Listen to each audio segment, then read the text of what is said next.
This episode of Anxiety Slayer is sponsored by ASEA. Are you ready to unlock your true health potential? Discover ASEA, the groundbreaking supplement harnessing redox signaling technology to supercharge your cellular health. Unlike traditional vitamins and minerals, ASEA empowers your body to rejuvenate and protect itself from the inside out. Customers report increased energy, improved well-being, and a renewed zest for life. Visit ASEAGlobal.com/JuliaTreat today to learn more and get a 10% limited time discount. Transform your wellness journey with ASEA. In this week's episode of Anxiety Slayer, Ananga and I are talking about how we take care of ourselves when our minds start spinning stories about the worst that could happen. We know how easy it is to fall into what-if thinking, especially when you're feeling tired, stressed, or uncertain. When anxiety takes over, those thoughts can start to feel very real, and it can be hard to calm down or find our way back to center. Welcome back, Ananga. Hey, Shan. It's always good to spend time with you, and I'm really grateful that we're going to be talking about worst case scenario thinking. Seems like something that can pop up a little bit more than usual this time of year. Yeah, that's true. Certainly in the Northern Hemisphere with the seasonal shift, Ayurveda teaches that we have this Vata energy coming in.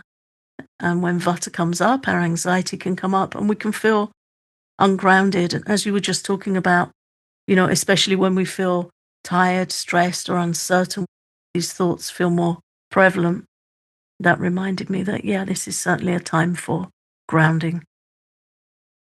It sure is. I've been spending as much time as I can on the shores of Lake Michigan and cleaning up the garden and walking to the post office, whatever I can do to just take it all in, the trees and the change of season, and just really be in it. There's definitely some comfort to be found in those just simple tasks. Just, picking up a broom and sweeping up a little bit, or tidying the garden or something, cooking with love, washing some pots, doing some cleaning. My mum would love it if she was listening to this, because that's always her sort of occupational therapy. What is your take on worst case scenario thinking and why it's such a common pattern for anxious minds? I think it's something the mind just defaults to, left unattended. We have that saying, an empty mind is the devil's workshop. I know with my mind, I need my mind immersed in something good. It needs good thoughts. Otherwise, it's going to come up with things I'd rather it didn't. It's the nature of the mind to default to that kind of thinking. Left to its own devices, it'll either go to unwanted thoughts, catastrophic thoughts, and anxious thoughts, or it'll draw us towards unwanted habits. And it might do the unwanted habits thing in response to the unwanted thoughts. Like, we have a thought we don't want, we feel bad, and then we seek comfort in a behavior that doesn't really serve us well, but it feels like it might give us some distraction or some comfort, but it isn't in the long term helpful. Some of us have a more active imagination than others. Over here raising my hand. I have an amazing astrologer friend, and she looked at my chart a few years ago and she said, you have a very powerful imagination, for better or for worse. And I thought, yeah, I know about the worst side of it. My mind can really conjure up some horrors. But what I learned from her guidance was, if it can do it for better or for worse, let's use it as much as possible for better. Right. In creative pursuits, I love to study, but if I can make that creative as well, then that really locks my mind down in a better place. Then when I have those moments, I think we all have moments where we're more vulnerable to our mind. It might be getting up, might be waking up in the night, might be going to bed, might be going to the bathroom. We all have times where the mind will try it with us. It's got something to present. And I find if I've got an alternative that's just more compelling, more interesting, something I want to do, then I can pull through the distraction of the mind. And it helps to do it with compassion, but it also helps to non-engage, or we exhaust ourselves. So to just accept, okay, I know you're doing this and it's what you do, chattering away with stuff that really makes me feel disturbed, I'm doing this. Right. Well, and that's where access consciousness comes in really helpfully for me. And I know for a number of our listeners who follow Dr. Dane here, is just by saying Pak and Pod, which is the point of creation to the point of destruction, on something that comes into your mind that just feels so real and so strong and so horrifying. And then you just Pak and Pod it and Pak and Pod it, even if you have to do it 15 times to kind of reset and go back to something more positive. And I catch myself doing that, and I'm so grateful for that work because it works for my particular configuration. It's not for everyone, but for me, it's like, oh, okay, there that is again. There's that awareness. I see it, and now I know how to destroy and uncreate it. I want to be done with that. I do not want to be hijacked by fear. And by noticing when our imaginations are being hijacked, it changes everything. Yeah, and it will hijack us. It will try to hijack us. And at that moment, I mean, we have to train ourselves really, because at that moment, we're either going to fall prey to the hijack Mm-hmm. and we're going to feel like an emotional hostage and we're going to suffer horribly. Or we're going to say, oh, I see what you're doing. I'm not doing this. Not now. And I think it's very important. You and I both come together and agree on how to tackle these things, but we're different people with different natures and we have different methods. Mm-hmm. We have some overlap as well, but we also have things we both favor that aren't the same. So I think it's really important to understand your nature. And if you're listening to us and we suggest something and your mind says, well, that won't work for me, find something that does. It's so hard to deal with the mind because it's such a naysayer, and it will. It'll say, oh, that's all right for you, but it doesn't work for me. And then it isolates you. This is something I heard from a very wise woman teacher some years ago, how our mind will exclude and isolate us and say, that doesn't work for me. You don't understand me. You don't understand what I'm going through or what my mind thinks. Or worse still, we don't even know that we're not our mind and we think it's me. Right. And there's an attachment to that too, to a degree, Mm-hmm. because that's something that you know. Like I know I'm suffering, but this is what I know. And we've heard this over the years from our listeners that this doesn't work and that doesn't work and this doesn't work. And it's like, no, just take a breath and give it a try, because that may or may not be true. And because oftentimes our mind will act like an unruly teenager who doesn't want anything from their parents, knows everything, and certainly has no use for any of your suggestions to help them manage their mind or manage whatever it is that they're bringing forward. Yeah, it's horribly stubborn and persistent, and it will stop you doing what helps you all day long.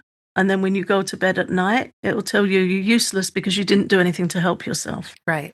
So it gets you every which way if you leave the mind to its own devices. Like that famous verse in the Bhagavad Gita that says, our mind can be our best friend or our worst enemy. And following from that verse, we find out how to make it a friend. And it's going to take time. Also, we have to be patient. And that's another thing we have that the mind will stack against us is impatience. Where it's like, I tried it and it didn't work. How often have you tried it? Right. Once. It should just work immediately, right now. That's the pitch of mind. It's just not going to happen. One small but very helpful victory I've gained over my mind is it's got this persistent kind of thing it will come up with. It's got its sort of rotating menu of things. And I can now see, oh, that's just my mind. Yeah. So I'm not going to respond to that. Right. Good try. Yeah. Thank you for bringing the full buffet.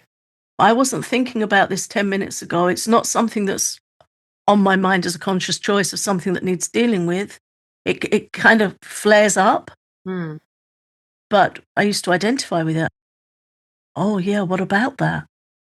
But now it's quite predictable in where and how it does it. And so I'll ignore it and say, no, this isn't me. This is my mind. I'm not responding, because especially if the mind wants us to check things that it's worried about, Every time we check, we're giving into it and we're building its credibility. So to really ignore it is helpful. Not easy, but helpful.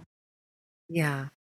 And then to also engage in as many grounding practices as you can that help bring you back to the present moment right now. In this moment, I'm practicing yoga. Right now, in this moment, I'm in the garden, or I'm cooking, or I'm coloring, or I'm singing, or I'm chanting, whatever it is to really be in your body and to ground to the best of your ability. What are some of your, I mean, I know the answer to this, but not all of our listeners do. What are some of your favorite grounding practices right now during this season? I'm a little challenged physically, so walking would be a favorite. I'm reliant on a wheelchair if I want to go far, but that's quite nice. That is a favorite grounding practice. If I can get out in my chair, there's a canal not far from where I live with some beautiful trees and swans and some birds I've made friends with. And if I can wheel along there, I can still be quite mindful and present in nature. It's always better if I could move my body, that's more helpful. But it's still lovely to go and sit under a tree. I might do some breathing meditation or watch the birds or take a book. That really works for me, being in nature. I've become very attuned to the bird song where I live. I've learnt different birds and I like to really take an interest in them. I find that very grounding. I love to read and study and really get immersed. I find that very engaging. I don't know if it's entirely grounding. It does ground my mind in something good, in a good place. Well, and it keeps you in the moment. Keeps me in the moment. I like to meditate. I chant japa meditation every day. I'm experimenting at the moment with different ways of being even more present with that. Nice. So yeah, different good talks. I find very grounding. Good talks with spiritual seekers, good friends, things like that. How about you? I just got back to my yoga practice in a class environment instead of just on my own. And going back and doing a yin practice, which is a very feminine root chakra sinking in practice. It's not what I say, hopping around like it's Friday. It's just a lovely, lovely practice. And this person, Sandra, who I adore so much, was my teacher when I got my yoga certification for teaching many years ago. And to be in her presence again and to be on the mat again has really been helpful for grounding. Mm. And then I already mentioned some of the other things I do. I'm out in nature as much as possible. I'm surrounded by so much water and woods and wildlife, and I just can't imagine not being immersed in that as often as I possibly can. It helps me really stay present. And then the work that I do with you and the work that I do for my clients is, I love it. I still love it.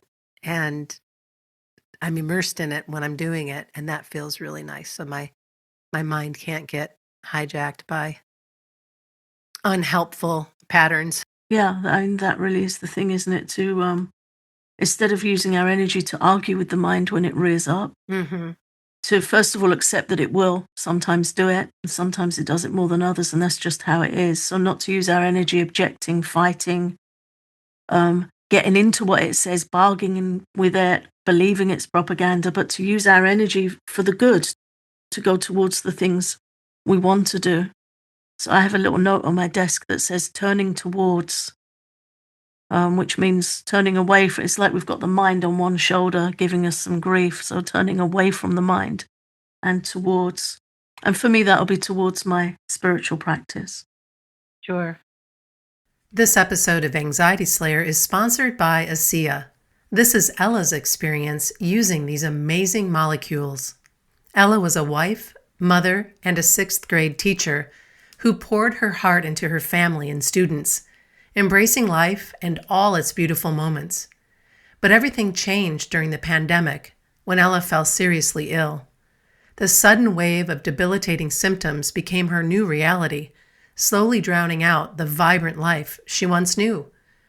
After countless tests, medications, and supplements, Ella continued to spiral into the abyss. She was losing herself, and her daughters were losing their mother. Ella needed a miracle, and she needed it fast. Her miracle came by way of ASEA. Ella's mother, driven by unwavering love and determination, learned about ASEA through a friend and urged Ella to give it a try. Skeptical yet hopeful, she did, and within days she felt a shift, a glimmer of light in the darkness. As the weeks passed, her energy returned, and the constant discomfort that had once rendered her bedridden began to fade. Ella's transformation was profound. She got her life back, and her daughters got their mom back. Ella continues to use ASEA daily and attributes her recovery to her mother. She says that her mom gave her life twice, the day she was born and the day she introduced her to ASEA. If you're searching for a way to reclaim your health and vitality, perhaps it's time to explore the possibilities with ASEA. Discover how ASEA can help you experience your own breakthrough by visiting ASEAGlobal.com/JuliaTreat. Use the promo code JuliaTreat in all caps to receive 10% off your first order. That's ASEAGlobal.com/JuliaTreat. And just an extra bit of information about ASEA. I've used ASEA over the years and have had excellent results with it. And it's one of the reasons why we agreed to partner with ASEA for a few episodes to help more people become aware of this great product and how it can really supercharge your cellular health. Let's get back to how to care for ourselves when our minds jump to worst case scenarios. And the nervous system is a place to start, to come back to, and ways to comfort the nervous system so that we can be in a place of responding versus reacting. Yeah. Again, it's something that really takes a little bit of research and practice, just to find something that works for you. And I'm not saying that to make it sound hard work or more challenging. It isn't. You just need what works for you. So I'll share a couple of things that really work for me to look after my nerves. It will be to start tapping, using the EFT tapping points. Collarbone point is very good. Just tap there and breathe. Something else I find really helpful is to just cross my hands over my shoulders and run my hands down my arms from my shoulders to my elbows. So you're kind of like comforting yourself. It's like you're giving yourself a hug, a there. But it's a really good way to respond kindly to the nervous system. Warm baths with Epsom salts, being aware of nutrition that's comforting to the nervous system, self-compassion. I find a bit of extra weight on my bedding helps, extra warmth. Get a warm chamomile tea, put some rescue remedy in it to just know, okay, this is what's going to help me. I really like oil massage this time of year. I find that really helps with my nerves. And having the sesame oil out for a little bit in my belly button and in my ears and sometimes in my nostrils for all the wind and chill and coolness that can kind of kick things up. Yeah, really important. Another practice that is incredibly simple is just putting your face in your hands. And just like you would a child, somebody that you love, and just holding your face and smiling and just being so sweet with yourself. Like, you've got this. There's something so lovely about that simple practice. I also love to have more warm drinks this time of year. I feel like that helps with my nervous system, especially if I'm having chamomile, or I like to have green tea as well. And just sometimes the calm magnesium drink really helps me relax and settle, along with everything that you mentioned. Music changes things so much, and listening to the access classes that I've participated in, or having recordings on loops to keep me positive and really keep my nervous system nice and calm and relaxed. And again, like we mentioned earlier, there's a whole menu of choices that you have to calm your nervous system, to comfort yourself. See what works for you. The legs up the wall we've talked about a million Yeah, times. child's pose, legs up the wall. Yeah. These are just simple ways to really both ground and calm. Qigong, I really like Me too. Qigong. I forgot to mention that, but I do that every morning and I think most evenings. Just swinging your arms up from above your head and then swinging them down with some energy. It reduces anxiety and tension from the body. Shaking your arms, shaking your body while you bounce on your feet, bounce on your heels. Twists, side to side twists. You can find so many good Qigong teachers on YouTube, have a playlist there of different practices. Again, what you're drawn to, find the time that works for you. How much time have you got? I find that really helpful to first of all ask, how much time do I have to invest in this? And then find something that fits. Otherwise, we might look through and find something that's 20, 25 minutes long, and then the mind says, I haven't got time for that. And then we back out. So it can be helpful to just say, no, I can do something for 5 minutes. What can I learn? And very quickly you can assemble your own routine. But I forgot to mention that if I'm feeling anxious or my nervous system feels rattled, I will stand up and do some of those Qigong practices, and they definitely help. Mm. Yes. I love Qigong and I love Shiatsu. I still do. And work with a practitioner that I see every other month or so. And that's a wonderful self-care practice. Because really, that is what we're talking about, is more self-care, more self-love. You can really bring on board so many different things to love yourself up. Yeah, an acceptance, just that we all have a mind, and the mind has this nature of constantly it's accepting and rejecting, it's saying what it likes and what it doesn't. And anxiety, in a sense, is a very strong dislike that can really get into our nervous system. So to accept that's how we're set up, but then to find out how can we do our best with that. Mm. In that worst case scenario, thinking another place that you can go to is, how many times have you actually experienced that worst case scenario outcome? Chances are, not very much. Chances are you've spent time worrying and stressing over something that never came to pass. Yeah, I can remember when I was young, I was so anxious. I know I've spoken about this before on the podcast. I was so anxious. I can remember my uncle looking after me when my parents would go out for an evening, and I'd be sitting at the bottom of the stairs waiting for them to come home. And in my head, I would just think they'd had an accident if they were a little bit late. And I'd put myself through hell. I mean, I was a child, so I didn't yet know how to do it any better. But as I entered my teens, it started to feel like I was paying a worry tax. That because I'd worried so much and suffered so much already in my own head, it'd be okay, because how could I suffer any more than I already had? I'd already, put myself through it. Right. And then thankfully, I learned better ways to cope. But I'm sharing that because we really can experience the emotional drain and impact as if something we're worried about's happened, but it hasn't.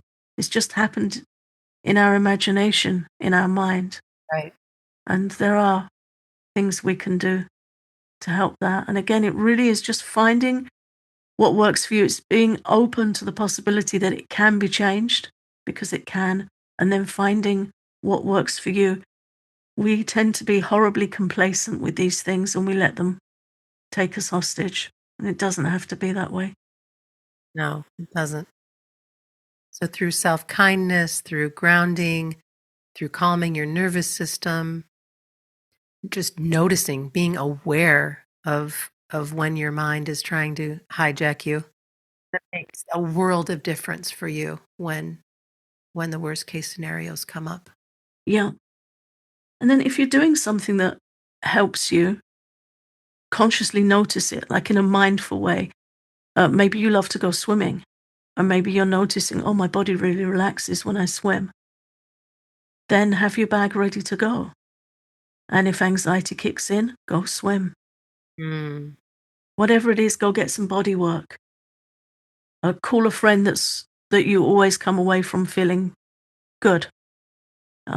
Not somebody that's going to amplify your anxieties. Maybe there's a book. I'm reading this great book at the moment called Bibliotherapy, The Healing Power of Reading. It's a really interesting read and got some fantastic research and evidence about what reading does for us. So have some poetry by your chair, have a book by your chair. If you're a person who loves books, have your book go-tos. I was reading about an older lady who lives on her own, and she said, the classics are my friends. That's where I go for comfort. I go to the classics. Mm. I have a poem that I'd like to share to wrap up our episode today, if that's Oh, yeah, please. you might enjoy. Look, the trees are turning their own bodies into pillars of light, are giving off the rich fragrance of cinnamon and fulfillment. The long tapers of cattails are bursting and floating away over the blue shoulders of the ponds. And every pond, no matter what its name, is nameless now. Every year, everything I've learned in my lifetime leads back to this. The fires and the black river of loss, whose other side is salvation, whose meaning none of us will ever know. To live in this world, you must be able to do three things: to love what is mortal, to hold it against your bones, knowing your own life depends on it, and when the time comes, to let it go. That's by Mary Oliver. We love Mary Oliver. Don't we? She's just so wonderful. That letting go. We can practice letting go of this worst case scenario thinking. Just keep letting go to the best of your ability. Keep practicing without judgment and just with so much love. Yeah. Sometimes we just really need to know that that's an option. Mm. We might not have been raised in a way where that seems like a possibility. You know, many of us are raised hearing that's just the way I am. That's how it is. But that really locks us down into a lifetime of suffering. Mm. So just knowing that it's possible, knowing that we're not our minds. The first time I heard that, that changed everything for me. And then you can learn to observe your mind, and then you can start to get a bit of a foothold of making better choices that help us rather than harm us. So even just good reading, good listening, good conversations that strengthen that understanding that there's always something we can do. Mm. Thank you for listening. If you're looking for more support, don't forget our Patreon is now home to the Anxiety Slayer Starter Course with a new lesson released on the fear of the fear, how we become anxious about anxiety itself.